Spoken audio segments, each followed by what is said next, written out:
नमस्कार, बड़ी खबर में आपका स्वागत है। मुंबई में बीएमसी हेडक्वार्टर के सामने से मैं हूं पूजा भारद्वाज और दिल्ली से मेरे सहयोगी सौरभ शुक्ला हमारे साथ बने हुए हैं। शुरुआत कर रहे हैं कोरोना वायरस के नए वेरिएंट ओमिक्रॉन की खबर के साथ, जिसको लेकर सभी देशों में चिंता बढ़ती जा रही है। परेशानी इस बात की है कि जिन देशों में इस वेरिएंट को डिटेक्ट किया गया है वहां एक हफ्ते के भीतर ही मामले बढ़े हैं, वो भी तेजी से बढ़ते हुए दिखाई दिए हैं। इसमें सबसे आगे दक्षिण अफ्रीका है।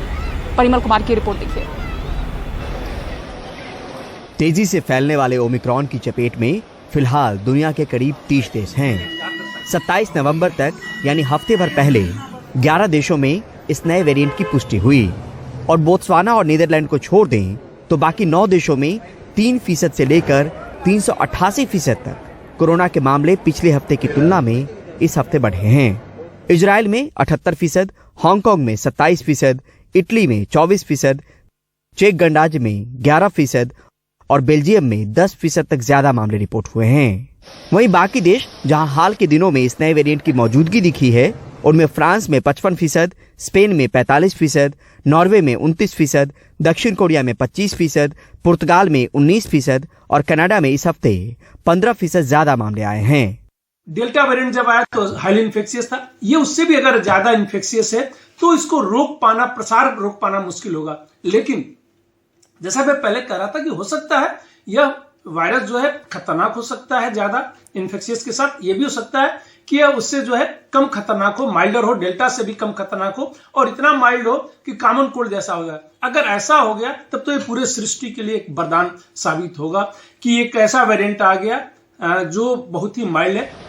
दुनिया के जिन देशों में ओमिक्रॉन रिपोर्ट होने के बाद मामले तेजी से बढ़े हैं, उसके पीछे ओमिक्रॉन की भूमिका है या किसी और वेरिएंट की, फिलहाल साफ नहीं। वैसे हफ्ते भर के भीतर ओमिक्रॉन को लेकर हालत और साफ होगी। अब तैयारी ही वो जरिया है जिससे देश के भीतर इस नई चुनौती से निपटा जा सके। तो अब टेस्ट ट्रैक के अलावा ट्रीटमेंट के मौजूदा संसाधन को और दुरुस्त रखने की जरूरत है। नई दिल्ली से Parimal Kumar, NDTV India. Omicron variant Bharat पहुंच चुका है, जिसकी वजह से अंतर्राष्ट्रीय एयरपोर्ट पर सख्ती बढ़ा दी गई है।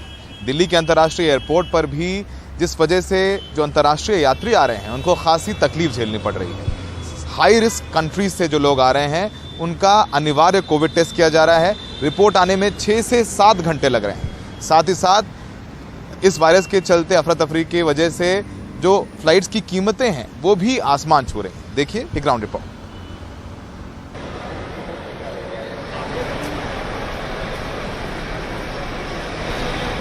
तिरपन साल के अवतार सिंह की जॉर्जिया से आई फ्लाइट सुबह 6 बजे दिल्ली लैंड हुई, लेकिन बाहर आते आते दोपहर के 1 बज गए।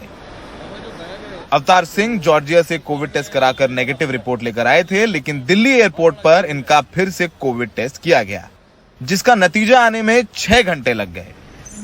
रिपोर्ट आने में हुई देरी की वजह से अवतार सिंह की अमृतसर की फ्लाइट छूट गई। अब मजबूरी में ज्यादा पैसे खर्च करके टैक्सी से अमृतसर जाना पड़ रहा है।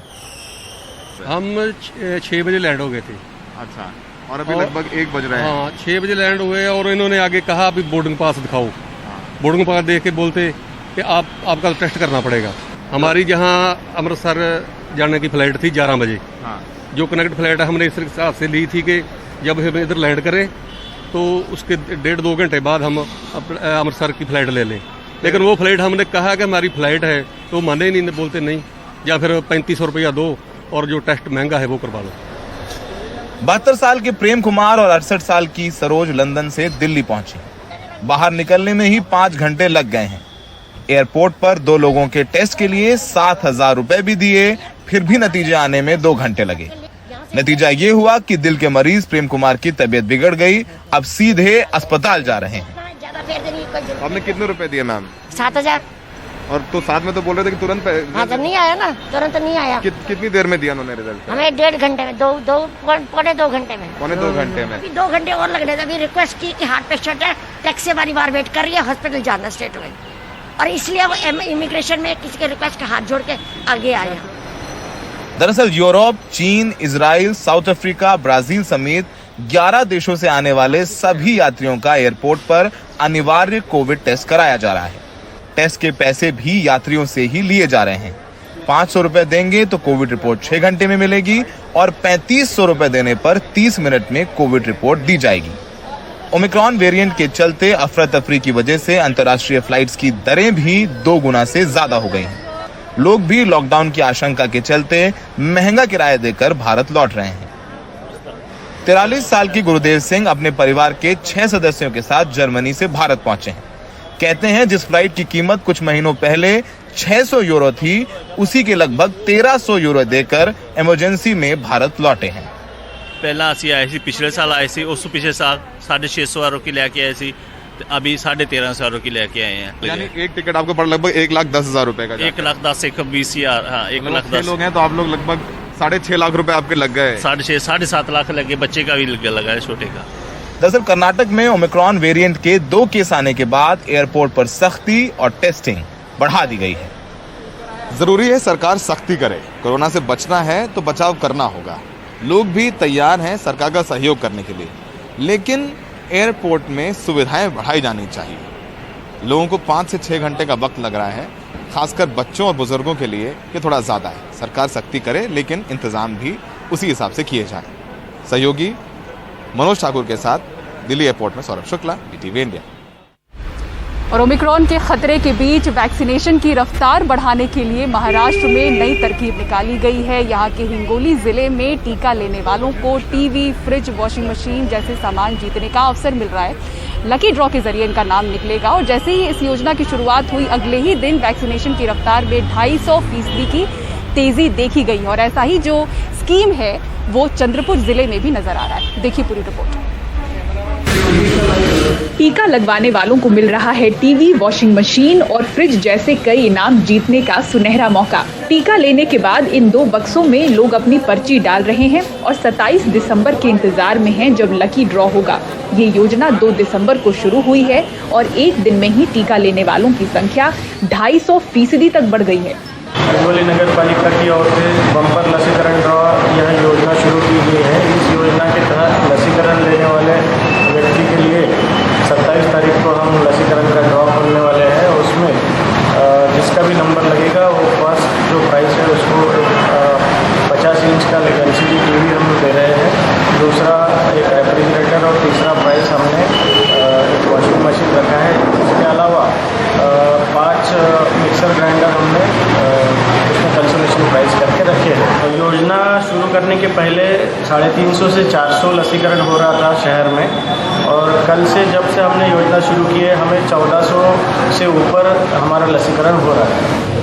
महाराष्ट्र के इस हिंगोली जिले में अब तक टीके के पात्र लोगों में से 75% ने पहली खुराक ली है और 55% ने दोनों डोज ली हैं।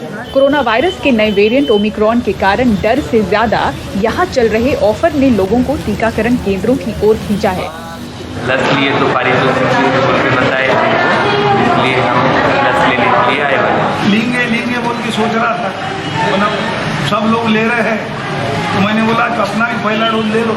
मैं आम जनता से अपील करना चाहूँगा कि जिसने वैक्सीन नहीं लिया वो यहाँ अपना बहुत सारे वाचनालय में आके वैक्सीन भी ले ले और अपने किस्मत भी आजमा ले। जिसको अगर किसी को लकी ड्रॉ में कुछ उड़ गया तो वो आपके किस्मत की तरफ की बात है। हमारे हिंगोली नगर परिषद से एक स्कीम चलाई गई है लकी ड्रॉ की और ये बहुत ही अच्छा है, लोग इससे इंस्पायर हो रहे हैं। महाराष्ट्र के चंद्रपुर जिले में भी टीकाकरण को रफ्तार देने के लिए लकी ड्रॉ का ऑफर जारी है। इधर मुंबई में नए वेरिएंट को देखते हुए BMC टास्क फोर्स के सदस्य द्वारा बूस्टर डोज की मांग उठाई गई है। Health care worker, frontline worker को फरवरी और मार्च के महीने में 2nd डोज लग चुका है। आज लगभग 9-10 महीना हो गया है और एंटीबॉडी लेवल भी हमने चेक करवा के देखा है, एंटीबॉडी लेवल भी थोड़ा डाउन हो रहा है। हम चाह रहे हैं और वक्त की डिमांड है और नया वायरस या कोई वेरिएंट का खतरा नहीं हो, इसलिए at least health care worker, frontline worker और जो कोमॉर्बिड कंडीशन वाले पेशेंट हैं उन सब के लिए booster dose government of India को अलाउ करना चाहिए, ये हमने डिमांड भी की है। नए वेरिएंट को देखते हुए मुंबई महाराष्ट्र में हलचल तेज है। मुंबई की मेयर किशोरी पेडनेकर ने शुक्रवार को मुंबई के कस्तूरबा अस्पताल के लैब पहुंचकर इसका जायजा लिया। यहां महाराष्ट्र में आए 16 पॉजिटिव अंतर्राष्ट्रीय यात्रियों के सैंपल की जीनोम सीक्वेंसिंग चल रही है। बाकी 12 सैंपल की जांच NIV पुणे कर रहा है। हिंगोली से कन्हैया खंडेलवाल के साथ मुंबई से पूजा भारद्वाज, NDTV इंडिया।